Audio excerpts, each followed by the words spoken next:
Hello again, Ruby and Sigrid and Agnes. Now today I'm wearing a clue as to what the story about Millie Molly Mandy might be. If you can see on Grandma's necklace here, it says the words, well, you read them.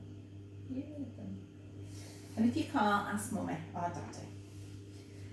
One day, Millie Molly Mandy heard some funny sounds coming from the little garden at the side of Mr. Blunt's corn shop. So she looked over the fence, and what should she see but Billy Blunt, looking very solemn and concentrating very hard, blowing away on a shiny new mouth organ or harmonica, it's often called. Millie Molly Mandy said, "Hello, Billy." And Billy Blunt blew a hello into his mouth organ. At least, Millie Molly Mandy guessed that's what he said. And he carried on playing.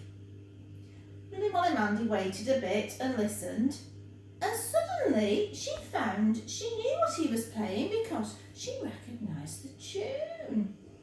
"It's Good King Wenceslas," said Millie Molly Mandy, "isn't it? Can I have a go too?"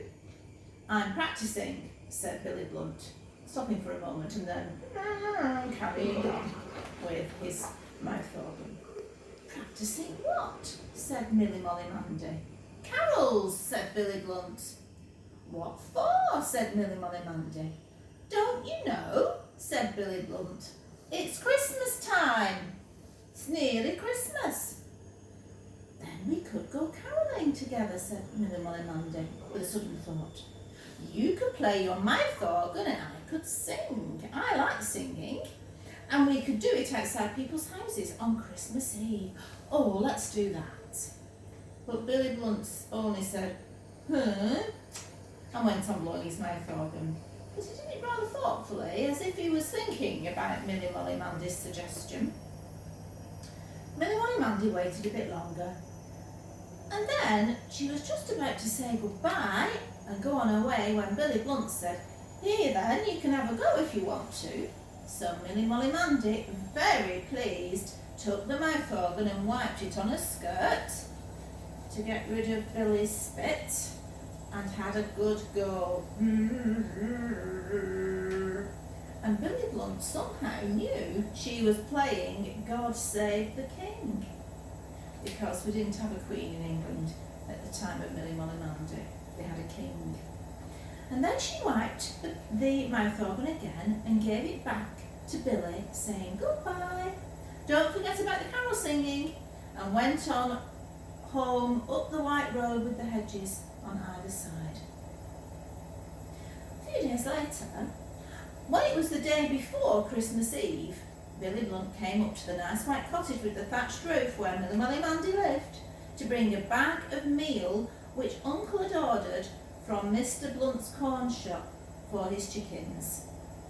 Millie Molly Mandy was watching Father cut branches of holly from the holly tree, but when she saw Billy Blunt, she thought of the carols and came running down the path to him. "I say," said Billy Blunt, "about that carol singing." "Yes," said Millie Molly Mandy. "Have you been practising?" Said Billy Blunt. "I thought we might try them over now, if you're still keen on it. Where will we practice?" So Millie Molly Mandy led the way to the barn by the side of the house, and there in private they made plans and tried over one or two songs. They couldn't do "Hark the Herald Angels Sing" or "Christians Awake," as the top notes in both of those carols went beyond the top of the mouth organ, and even Grandad finds them quite hard to sing. And Billy Blunt wouldn't sing the top notes because he said he didn't sound properly either. But he could play "Noel, Noel, Noel, Noel," and "While Shepherds Watched," and "Good King Wenceslas" really well. So Millie Molly Mandy sang while Billy Blunt played until they could do it together quite nicely. "I'll have to ask Mother first, if I may," said Millie Molly Mandy. So they went round the back into the kitchen, where Mother and Grandma and Auntie were mixing the Christmas pudding, leaving it a bit late if you ask me, and Millie Molly Mandy asked her question. Just at first, Mother looked a little doubtful, and then she said, You know what? Christmas time is time of giving. If you don't mean to knock at the doors and sing for money, and the Mandy said, no, we won't. Well, that would be very nice then, said Mother. If you do it as nice as ever you can, and just as a gift. We'll do our very best just for love, said Milly Molly Mandy, and Billy Blunt nodded. Then Mother gave them some almonds and a bit of sugar, and said Billy Blunt had to go back home then. The next day, straight after tea, Milly Molly Mandy, very excited, slipped out of the house in her hat and coat and scarf and gloves and ran down to the gate to look for Billy Blunt. It was very dark, but presently she saw a bicycle lamp coming along the road. It was jogging up and down in a queer way for a bicycle, and then as it came near it started waving to and fro, and Milly Molly Mandy guessed there must be Billy Blunt with it. And she skipped up and down outside the gate because it was so exciting and Christmassy. You ready? Come on, said Billy Blunt, and the two of them set off down the road. Soon they came to the Moggs' cottage and began their carols. At the end of the first song, Susan's head peered from behind the window curtain, and in the middle of the second song she came rushing out of the door saying, oh, wait a bit, I'll get my hat and coat and scarf and gloves and join you. And Mrs. Muggs called from inside, Susan, bring them in quickly and shut that door, you're getting the house cold. So they hurried inside and shut the door. And there was Mrs. Moggs sitting by the fire with baby Moggs in her lap, and Mr. Moggs was fixing a bunch of holly over the mantelpiece. Mrs. Moggs gave them each a lump of toffee, and then Milly Molly Mandy and Billy Blunt, with Susan, went off to do their carolling. When they came to the village, they meant to sing outside Mr. Blunt's corn shop and Miss Muggins' draper's shop, but all the little shop windows were so brightly lit up it made them feel a bit shy. People were going in and out of Mr. Smale the grocer's shop and Mrs. Hubble the baker's shop, and sometimes they stopped to look in Miss Muggins' window, which was showing lots of gay little penny toys and strings of tinsel balls, as well as gloves and handkerchiefs. And there, if you look, there's a picture of the street in the village where the shops are. I think that's the baker's shop, and I think that's Miss Muggins' shop there. Milly Molly Mandy said, let's wait. And Billy Blunt said, oh, come on. So they turned into the dark lane by the forge. They heard the cling cling of a hammer banging on the anvil, and Milly Molly Mandy said, let's sing to Mr. Rudge. So they went up to the half-open door of the forge. Billy Blunt blew a little note on the mouth organ and they started on their carol. By the end of the first verse, the blacksmith was bringing his hammer down in time to the music. And it sounded just like a big bell chiming. And then he began joining in a big humming sort of voice. And when they'd finished, they shouted out, come on in and give us some more. So Milly Molly Mandy and Billy Blunt and Susan came in out of the dark. It was lovely in the forge, so warm, full of strange shadows and a burnt leathery sort of smell. They had a warm up by the fire and then began another song. And the blacksmith sang along and hammered all to time, and it sounded, as Mr. Jakes the postman popped his head in to say, real nice and Christmassy. And just in case you're wondering, I'll show you where the forge is. If you can see the map here, there's Miss Muggins' shop, there's Mr. Blunt's shop where Billy Blunt lives, there's the forge where they sang carols, and there's the blacksmith's shop. So they're inside here singing their carols, and it's lovely and warm because in the forge there's a big fire, and I'll show you the picture of the fire in a bit.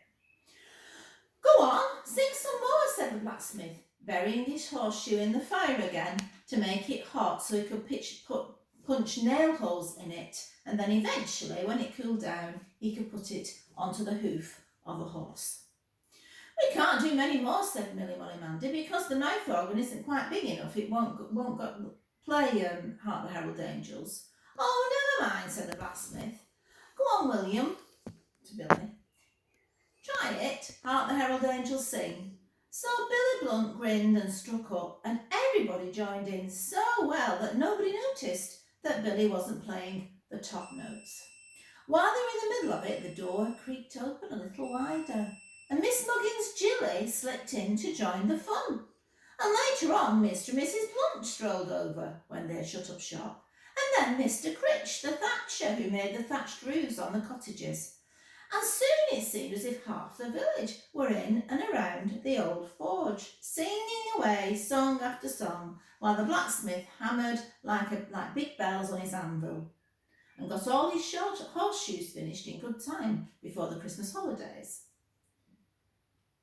Then who should come in but Milly Molly Mandy's father? He'd been standing outside for quite a time listening with Mother and Auntie and Uncle and Mr. Moggs. They'd all strolled down to see what the children were up to, and they stopped joining the singing as well. But soon Mother beckoned to Milly Molly Mandy from behind Father's shoulder, and Miss Muggins peeped round the door and beckoned to Jilly, and Mrs. Blunt beckoned to Billy Blunt, and Mr. Moggs to Susan. They knew that meant bedtime, but for once they didn't mind, because, as it was Christmas Eve, if they went to bed, then Christmas Day would come a lot sooner. And here's a lovely picture of everybody in the forge. See, maybe you can see some of Milly Molly Mandy's friends. There's Susan, there's Billy Blunt with his mouth organ, and there's what's she called? This her other friend whose name I've forgotten. Jilly, that's it. And there's Milly Molly Mandy. All the adults. There's the Mr. Critch. Well, no, not Mr. Critch, whatever he's called. Grandma's losing the memory. The man who's making the horseshoes, he's there with the fire. And there's Susan's little sister, Baby Moggs. So the carols came to an end, and the blacksmith called out, "What about passing the hat for the carolers?" But Billy Blunt said with a grin, "You sang too, you know, louder than we did." And Susan said, "Everybody sang." And Milly Molly Mandy said, "We did it for love, not money, all of us." And everybody said, "So we did now," and wished everybody else happy Christmas for the next day. And then Milly Molly Mandy said, "Good night, maybe see you tomorrow," to Billy Blunt, and went skipping off home to bed, holding on to Father's hand along the dark lane. And that's the end of the Milly Molly Mandy storybook. That was the last chapter. Grandma's quite sad. I've enjoyed getting to know Milly Molly Mandy. But just in case you're feeling sad as well, if you like Milly Molly Mandy, I actually have another Milly Molly Mandy book. It's a little bit smaller writing for Grandma, and the pictures not quite as big for you, but if you want, I can carry on reading some other Milly Molly Mandy stories from this book, which I think used to belong to Auntie Linda. So I'm sure you'll enjoy that. And Grandma will say bye-bye and a very, very, very early Merry Christmas.